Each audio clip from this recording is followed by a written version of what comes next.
Hi guys, welcome to Vaishnavi audio novels. நான் உங்கள் வைஷ்ணவி. இன்னைக்கு நம்ம கேட்க போகிற கதை காதல் மட்டும் இல்லை, மனசை தொட்டுருக்கும் ஒரு பயணம். உன் அருகில் உருகும் நான். இந்த கதையை முழுசா கேளுங்க, உங்கள் மனசில் யாரோ ஒருத்தர் கண்டிப்பாக நினைவுக்கு வருவாங்க. வாங்க கதைக்குள்ளே போகலாம். சாப்டர் 22. உன்னோட இருந்தா போதும். அந்த நாளுக்கு பிறகு அர்ஜுன் அண்ட் மீரா இருவரும் மெதுவா மீண்டும் பழைய ஃபீலுக்கு திரும்ப ஆரம்பிச்சாங்க.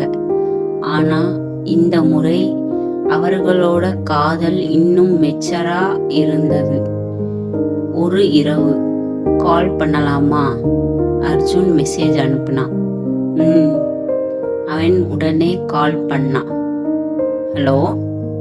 அந்த வாய்ஸ் இப்போ அவனுக்கு அமைதியா ஃபீல் ஆகுது.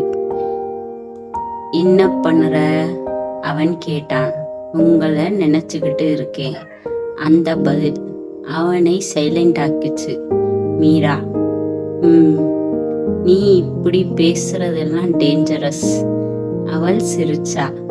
ஏன்? இன்னும் அதிகமா காதலிக்க ஆரம்பிச்சிடுவேன். சில செகண்ட்ஸ் அவள் எதுவும் பேசல. பிறகு மெதுவா, அது ஆல்ரெடி நடந்துடுச்சே. அந்த லைன் அவன் இதயத்தையே நிறுத்திச்சு. என்ன? நான் ஆல்ரெடி ரொம்ப லவ் பண்ண ஆரம்பிச்சிட்டேன். அவன் சிரிக்கவே முடியல. அந்த ஹாப்பினஸ் அவன் வாய்ஸ்ல தெரிஞ்சது. மீரா, இந்த மாதிரி மூமெண்ட்ஸ்க்காக தான் நான் இவ்வளவு நாள் வெயிட் பண்ணேன். அவள் அமைதியா கேட்டுக்கிட்டு இருந்தா. நான் முன்னாடி ரொம்ப பயந்தேன், ஆனா இப்போ நீ இல்லாம இருக்கிறது தான் அதிகமா பயமா இருக்கு. அந்த வார்த்தை அவனை முழுசா மெல்ட் பண்ணுச்சு. நான் எங்கேயும் போக மாட்டேன். அவள் சின்னதா சிரிச்சா. ப்ராமிஸ்? ப்ராமிஸ். மழை வெளியே மெதுவா விட ஆரம்பிச்சிச்சு. அந்த சவுண்டு அவர்களோட சைலன்ஸ்க்கு பேக்ரவுண்ட் மியூசிக் மாதிரி இருந்தது. அர்ஜுன், சொல்லு. எனக்கு இப்போ பெரிய ஃபியூச்சர் பிளான்ஸ் வேண்டாம், பெரிய ப்ராமிசஸ் வேண்டாம். அப்போ அவள் கண்களை மூடி சிரிச்சா. உன்னோட இருந்தா போதும்.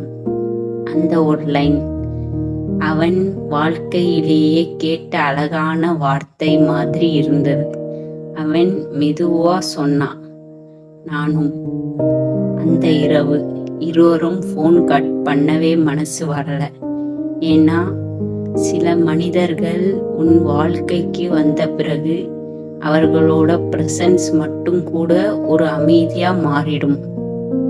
சில கதைகள், காதல்கள் பெரிய வார்த்தைகளால இருக்காது. உன்னோட இருந்தா போதும்னு சொல்லுற சின்ன உணர்வுல தான் இருக்கு. இந்த எபிசோடு உங்களுக்கு பிடிச்சிருந்தா லைக் பண்ணுங்க, ஷேர் பண்ணுங்க. Vaishnavi audio novels channel subscribe பண்ணி பெல் ஐக்கான் கிளிக் பண்ணுங்க. கமெண்ட்ல உங்க தாட்ஸ் சொல்லுங்க. நான் உங்க வைஷ்ணவி. மீண்டும் சந்திப்போம்.